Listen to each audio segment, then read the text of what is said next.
about being proud of yourself, having a bit of confidence in yourself. I was worried that it might come across as, you know, fucking arrogant when I put I'm the number one. So I made sure when writing it, I put you're the number one. I didn't just write the song about me, I wrote it for basically everybody. It was actually the first song that I wrote, so decent crack, mate.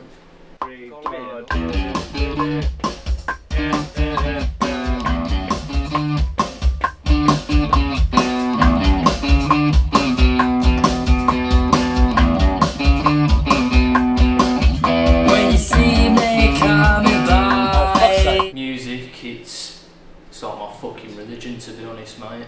Worship it on a daily basis. Live and breathe the fucking rock and roll shit. Yeah.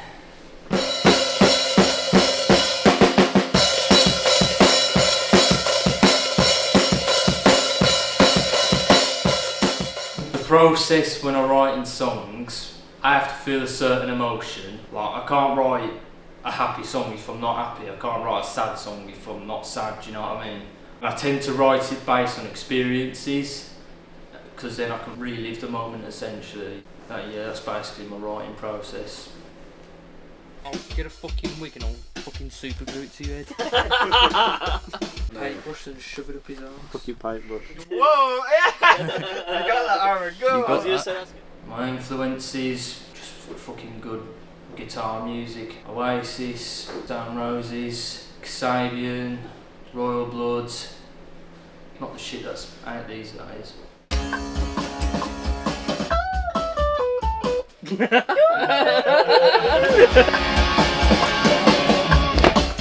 There you go.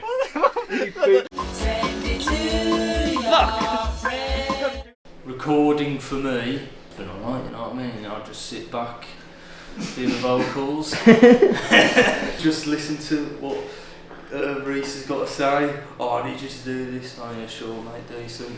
That's basically my fucking process, lad. My process of writing music as a guitarist, I try to think more in the emotion of the actual song.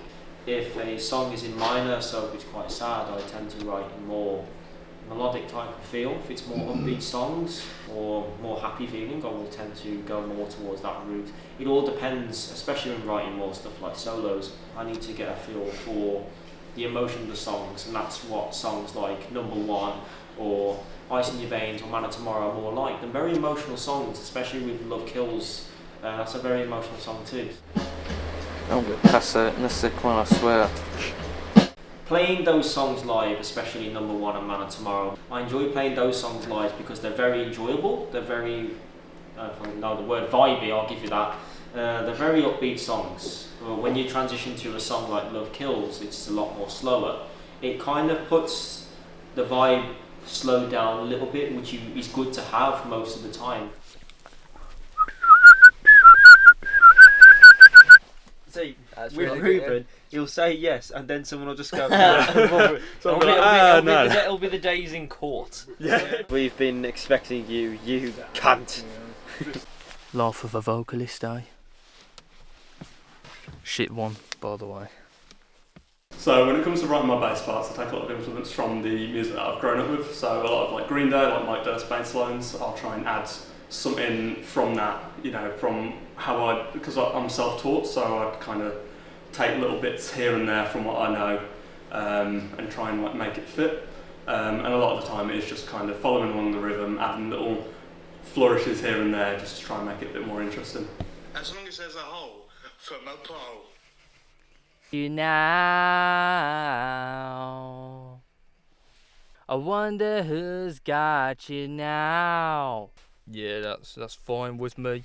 With the recording, it's been a blast so far. One take wonder until today, but we're going to keep it up strong. And yeah, it's been a great experience. Being able to see all like the behind the scenes of it is brilliant, and it really has gone well, to be honest. We've got 4 songs which are coming up, which are going to be a blast, and it's coming up quite well.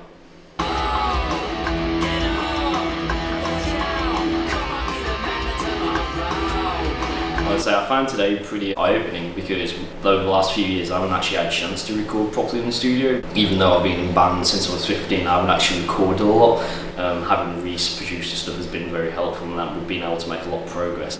I've got that many influences, it's very hard to pinpoint. Like the other day I was watching Bring Me the Horizon, but then I also like stuff like John Mayer. I pretty much just try to put them all, condense them all into the songs, and today we actually used the 7th string on the one song. My favourite song to play is probably Man of Tomorrow, just simply because it's very fast paced, but also one that we haven't actually released yet. That is probably my favourite one to play as well. This is what we're aiming at. You see how that, like, Yeah, definitely. you know, I got you to do all them takes, and you're like, "Wow, I'm fucking gonna do this chorus I think again." And then you hear that come in there, it's like, "Whoa!" Yeah. I think it's because we've actually now done like proper recording expos and like our older bands where it was just like, we'll do it quickly. Yeah. But then it sounds like you've rushed it, and Yeah. So I find writing drum parts very interesting because it mainly becomes from Mike Portney, Mike Mangini, Dream Theater S drum parts. So it's very complicated to come into a band and find out that drum parts are very hard to write, and when you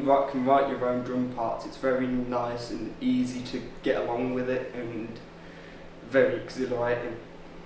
My favourite song to play would be Love Kills More Than Drugs, because it's just that it's nice slow paced, it's got that nice feel to it where everyone can just get their lighters out and sway side to side. You must experiment.